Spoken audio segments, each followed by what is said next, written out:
Chetan was saying just a little ahead of this that all his books could possibly fit into this. But really, I wanted to ask you, because all... Is your mic working?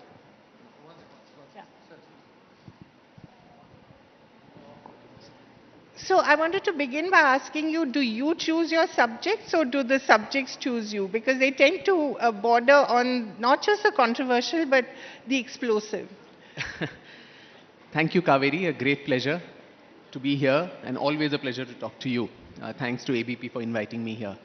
No, that's always been something I've also been thinking about, that very varied characters, right from the Mysore family on whom I started writing on, to Gohar Jan, who was India's first woman and artist to record her voice on the gramophone, to Balachandar, to Savarkar, and now Tipu Sultan. And in the middle, I also did something on Kashi Vishwanath and also 15 unsung heroes and heroines of India. I think we don't choose our topics. Whatever I've planned, that never happens. Serendipity has been the leitmotif of my life, so to say, at least of my literary career. And so I think I choose topics or people whose lives are interesting. It's not monochromatic. Something that either people have forgotten about, or someone who is much maligned, misunderstood, and misrepresented. So somehow this onus of putting them in perspective and context, destiny seems to always give to my very slender shoulders. But I must say, and by the way, I must say that this is, we are very privileged because I think this is one of the first times you're discussing this book. That's right. So thank you so much. Thank and you. Copies of it are available outside along with your earlier books as well. And please do take a look at them and get them signed. It's very rare to have an author like Vikram here. But Vikram, reading this book last night was really an eye-opener. Because there are two things. One, Tipu has been so much a part of our popular culture with the sword and all that auction. And I remember the Vijay Mallya auction and became such a big thing, the Doordarshan series. So to represent someone who's so much a part of popular culture and people look at him in a particular way, what is the kind of documentation that you have to go through to sort of deconstruct the person?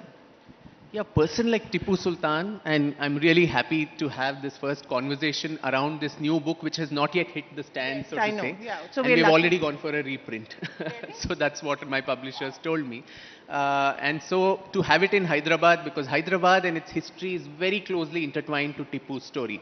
And Hyderabad makes a lot of appearance in the book, considering the Nizam and he were blow hot, blow cold, sometimes allies, sometimes friends and enemies and all of this. And 18th century India was a mishmash of so much of chaos. And I think it was the very defining century where India lost steam. And that is when we succumbed to final, colonial occupation of the country. So the book, its content, and the geographical context, all that becomes very important. To your question, Kaveri, I think Tipu, I know, is a very, in-your-face kind of a character, both in popular media, but more so, unfortunately, in politics. Because all sides of the spectrum use him to appropriate him for their own political agendas. I come from Karnataka, in Bangalore, where the Congress government there raised a lot of heckles by celebrating Tipu Jayanti, which caused a lot of anguish among several communities who to this day have intergenerational trauma and memories associated with whatever Tipu Sultan had done. And on the other side, you had even the BJP, which in the run-up to the 2023 elections manufactured this total myth of Uri Gowda and Nanje Gowda, two people who they claimed were responsible for killing Tipu Sultan, something that no Mysore historian, British or otherwise, had even mentioned their name. And what was the reason to do that? You eulogize a Gowda chieftain and you get the Vokkaliga vote in Karnataka elections, which sadly backfired on them. So in the midst of this, where history becomes such a handmaiden for politics and for ulterior motives, I think it is the responsibility of a historian to put things in perspective, illuminate the archives, and bring them to public perception. Because the public is not generally so interested to go to all the papers. So for this book, I actually spent 4 long years rummaging archives both in India and more so outside, in France and in London. The British kept copious documents and documentation, so that also comes very handy.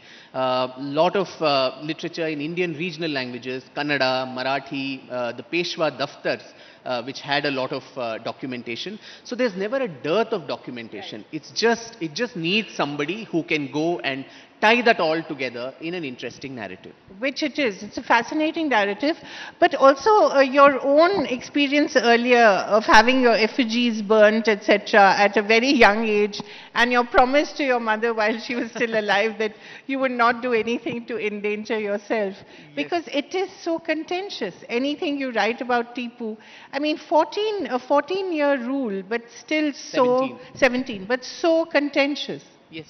Yeah, as you mentioned, my first book came out when I was 26 or 27. Must be the youngest person to have his effigy burnt. Yes, perhaps. So this was just a conversation like this I was having in some place in Bangalore, and suddenly, and I was talking about Tipu's attempts of conversions, destruction of places of worship, which is documented in his own letters. I was just reading his letter, and because of that, there was a fracas in the audience. The function had to be stopped midway, and I was ushered to the green room. My poor father was sitting in the first row, and someone went and gave him a pamphlet saying, he's your only son. If you want him to live long, please ask him to mind what he talks. And so obviously that night there was a hullabaloo at home, and my mother asked me to vow that I will never talk about Tipu Sultan in public. I kept the vow with her. I'd actually written an article, around the divans of Mysore, the first being Purnaya. And in that there was some reference to Tipu Sultan, which again created such a furore. And right in the heart of Bangalore city, in MG Road, in front of the newspaper office, people burnt my effigies, they burnt copies of my book, all of that happened. This was 2008 or 9, and I've come a long way since then, where I used to be so sensitive and scared about what people's reactions will be. But I feel, Kaveri, after 17 years of being in the profession of a historian, that if a historian starts worrying about all of this, nothing can come out. Because everything in this country is contentious. Sentiments getting affected is a very, very flimsy line. You don't know what will offend whom. So I think my only shield, protective shield, is my conscience and my utmost adherence to the craft of a historian. Right. So that's why 200 pages of this very bulky book are end notes and bibliography, references. Nothing I'm saying is from my hat. It's all based on facts and documentation, and I think that is how history needs to be. Itihasa, the Sanskrit word for history, translates to it thus happened. Ye aisa hua. So if it has happened this way, show the proof of that, and that seals the matter. So we'll come to the report card of Tipu later, good, bad, and undetermined. But really what also comes through, as you were saying, is that India of the 18th century was such a fraught country. I mean, there were so many colonial powers here, contesting for the same riches, and a lot of greed on the part of the British as well, and the French. But I find, and increasingly a lot of historians like you are actually showing that the British were as vicious and as greedy as anyone else. They just had better PR. And you do that very well when you show how they painted, their painters sort of painted a particular version of the truth, and I don't know how many documents they translated, but how many they destroyed perhaps, we don't know. So I think that is a very interesting point, that the French, when you look at the way the French talk about this century, it's very different obviously from the way the British talk about it. And what was happening in the world at that time was also very significant. So please talk about that. And when you talk about 1799, the end of Seringapatam, is also in a way the seeds of the first war of independence being sown there, right? So talk a little about that. So the 18th century, as you said, was a century of chaos. I think none of the Indian players understood what was going on. Hyderabad itself was going through so many wars of succession after the Asaf died, his son Nasir Jung, Muzaffar Jung, and finally, all of them engaging the European powers in these wars of succession. They thought these were yet another player on the chessboard, not realizing the far-reaching, motives and designs that these people had, be it the French or the British, the Dutch, the Portuguese, everyone was hovering around. And you had the Marathas on one side, you had Mysore, you had the Arcot Nawab and the Nizam, all of them in a potpourri of disaster. And very rich and thriving economies, Yes, right? yes. And no scruples whatsoever. You had the Nizam also actually signing up with the British in the first Anglo-Mysore war. And without the British also knowing, on the side he was having parleys with Hyder Ali. And in the midst of the war, the British see that suddenly he is taking a retreat and going the other side and actually joining the person whom he's supposed to battle with. So scruples, principles, ethics, nobody. So that way everyone is on even keel. But what you said was right, but there was propaganda art everywhere, Kaveri. Even when Tipu and Hyder won this very significant war called the Battle of Polilur in the midst of the second Anglo-Mysore war, you have paintings of that on the walls of the Darya Daulat Palace in Srirangapatna. The British put it on a war footing and on an international scale, obviously. The conquest of Srirangapatna was something so significant for them. That probably laid the foundations for the British Empire, and Tipu and Hyder were one of their biggest obstacles. No two ways about that, that they were the last kind of bastions against colonial against British rule. I won't say colonial because Tipu took the support of French. He also invited Zaman Shah to invade India. He called the Shah of Persia, the Amir of Turkey, all of them to come and invade India. It was the same strategy, right? Use foreign powers to attack your own, enemies. We give Tipu a lot of importance because of the larger narrative of anti-British equal to heroism. But if the British had lost, maybe the French would be ruling India. And in Karnataka, probably French would be the language that everyone would speak. It took us a lot more time to get, freedom for Pondicherry, to make it Puducherry. So the French colonial designs were no less than what the British had. Right. But are there still documents and books and letters? Because Tipu seems to have been a very prolific letter writer, and of course his book of dreams that you talk about. Yeah. I mean, there was a lot of writing that he was doing. Indeed. Yeah. So are there still things that are not translated which could be surprising to us? So in fact, there is the Dreams of Tipu Sultan is that famous play which Girish Karnad has also written. But what were the dreams? So every morning after waking up, it is said Tipu Sultan would spend about an hour or two in his toilet, and that is where he would sit and jot down all that he saw the previous night. Precursor to Sigmund Freud. Yes. So in fact, I got these dreams analyzed with the help of a psychologist, because dreams are the index of your mind. So there are violent dreams, everything about destruction, about kafirs, about how they need to be annihilated and all of that. And he wrote copiously. Now when the fort fell, Srirangapatna fell in 1799, all these books, all these papers, the British, for them, Tipu was an enigma, as he is to all of us today, even now, after 200 plus years. So they transported all of this back to London. A lot of it was translated, thick volumes of various, translations and annotations of his papers, his letters. They were all scrutinized. And a lot of that still rests in London. So as a researcher, when I was at the British Library, I had goosebumps when I actually held in my hand that diary, which he would actually write in his own hand. It is still preserved in London. In Farsi. Yes. A lot of it is translated, semi-translated. Some probably we wouldn't even know. I actually saw his own handwriting, the way the diary was. And there are translations of it, but some are lost in translation too. So I got all of that retranslated to get the original voice to speak. But so, I mean, let's come to the crunch. Was he a villain? Was he a hero? Was he somewhere in between? And does that depend also on the community to which you belong, the caste to which you belong, and the time of, considering whether he's a hero or villain? You finally brought the elephant into the room, which is, see, I mean, these tags of hero or villain is not something I subscribe to, because who defines what is heroism and what is villainy? If we are seriously trying to assess, particularly his social report card, I think that was horrendous. Why is that? Yeah. So Hyder Ali, he was actually bought by the Maharaja of Mysore as paying a ransom for him and freeing him. Within 12 years, this man, through his Machiavellian moves, manages to overthrow the Maharaja and take over, usurp the kingdom. But Hyder was very astute. He realized that it was a Hindu majority kingdom, and so he had to placate the Hindus there.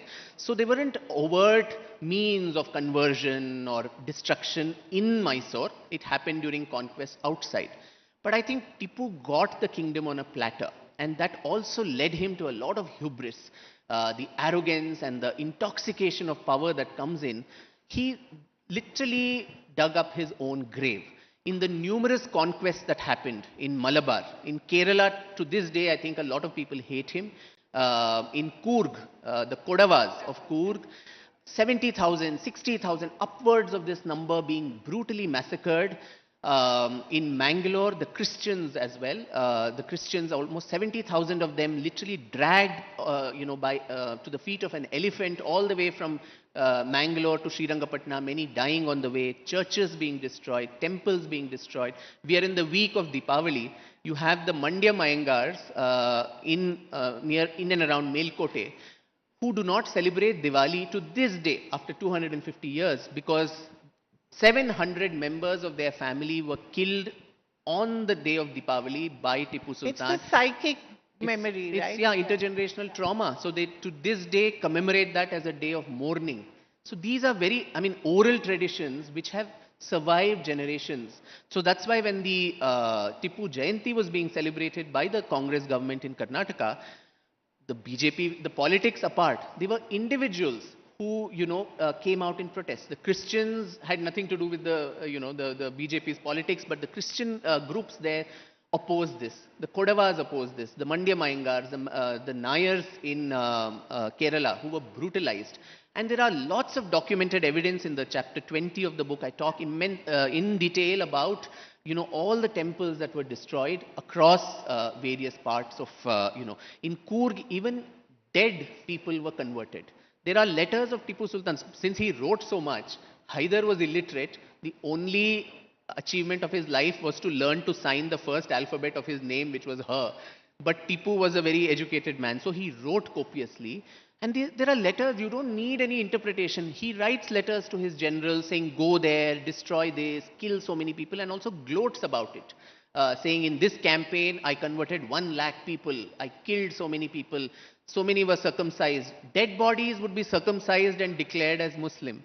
So, on the one hand, we can say that this was a different era, an era of tortures, which is true. Argument, yeah. But was there a targeted, what is a genocide? A genocide is when you target someone selectively on the basis of their identity.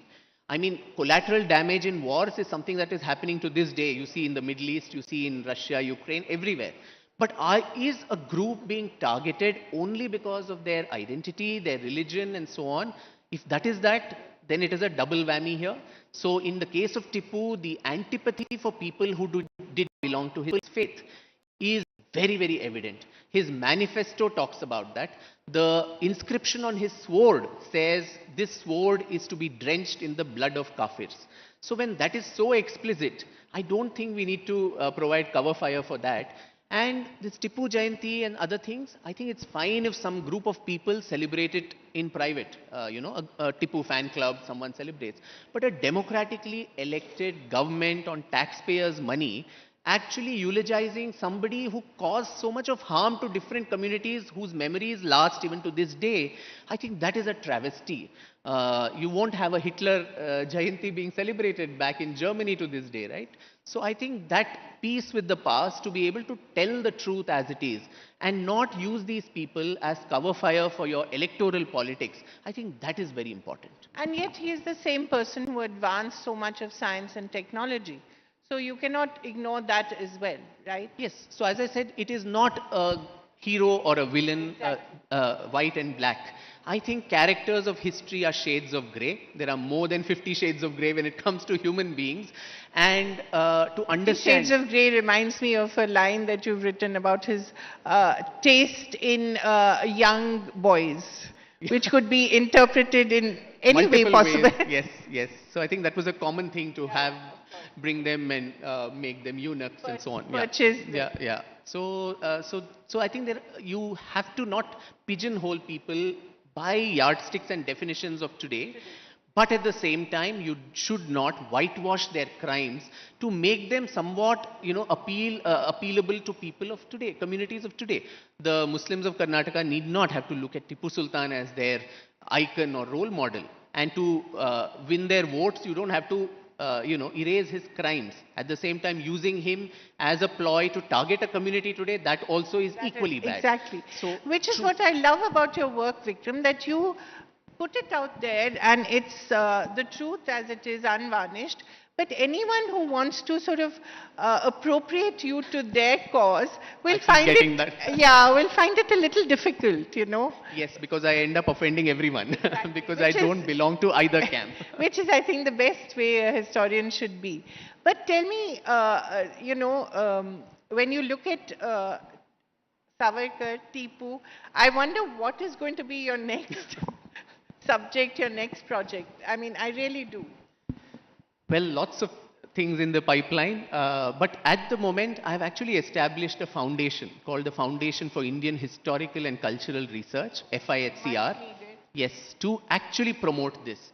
Probably, foster new scholarship, clone many more Vikrams perhaps in the process, so that more books come out. I think the answer to distorted history is only and only scholarship. It is not social media wars. It is not on Twitter fights that you are going to sort this out. Evidence-based, fact-based, truth-based history which needs to be written in a manner, spoken and articulated in a manner which the common people actually connect with. So FIHCR is doing this. We actually have given out a scholarship based on Sir Jadunath Sarkar, in the name of Jadunath Sarkar, to 9 scholars to actually write books. At the end of 1 year, there'll be 9 books coming out. We are also trying to collaborate with educational institutions, including Nalanda University, to do a project on very compelling issues of history which we'll revisit, and also reach out to young people, children and young adults, to make history interesting, exciting and inspiring for them. I remember in school, the maximum punishment I used to get was for history. I would always be found kneeling down outside class because I couldn't memorize who succeeded whom and in which year. So, whereas history is a mirror in which we can identify ourselves as a nation, as a people. And so, it being taken to the younger generation in the best possible way is the imperative need. Governments are doing nothing about it. So, private initiative is what we are trying to do. And I think it's wonderful that you also recognized S.L. Bhairappa, the Professor Bhairappa, I think. He's 94. He's 94. And really one of the institutions in history who sort of had been ignored or sort of, so I think that is very significant. And talk a little about that. Yeah, in fact, Dr. Bhairappa was someone who was on the textbook committee during, I think, Indira Gandhi's rule, and he writes that in the foreword. And he writes that, and he writes how he was summarily dismissed from the committee only because he said the true facts of history need to be mentioned. So the chairman of the committee says, let's not talk about destruction, all of this, because it will somehow upset social harmony today. Right. Now, a truth is a truth. I can't wish away my past. Right. If I take my child to Hampi or Konark and someone asks who destroyed this, or the Martan temple in Kashmir, he's bound to ask who destroyed this and why. So what answer? Your school textbook is painting a completely different picture. Right. So tell the truth as it is. The onus or the albatross of the atrocities of the past does not lie on the communities of today. Exactly, which is very important. And conversely, the past need not be whitewashed to make communities today feel very secure and safe. We openly talk about the atrocities that the British did. We talk of Churchill as a killer. We don't talk enough actually. No, we should talk more. We talk. I mean, they are demonized in all our popular media. The British is always the bad guy. But we don't care that the Christians of India are going played by Americans, by the way. Yeah. No, but then when we do that, or we talk about the atrocities of the British, we never worry that the Christians of India will feel offended because they belong to the same religion. Why is that? But when we talk about the Mughals, when we talk about Tipu, Ghori, Ghazni, somehow this hyphenation, that talking about them will upset communities today. I think that is being very disingenuous. And communities today should also not hero worship these people.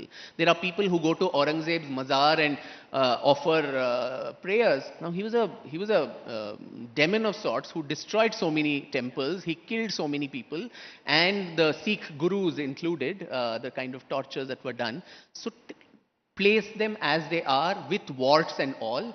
There is no black and white. Let the multiple shades of grey actually illuminate our understanding of our past. Wonderful. Just the last point, I think about the Delhi-centric view of history, which is very important, that we have to overcome that as well. We're sitting in the south and we have to talk more about the heroes and villains and the shades of grey in the south as well.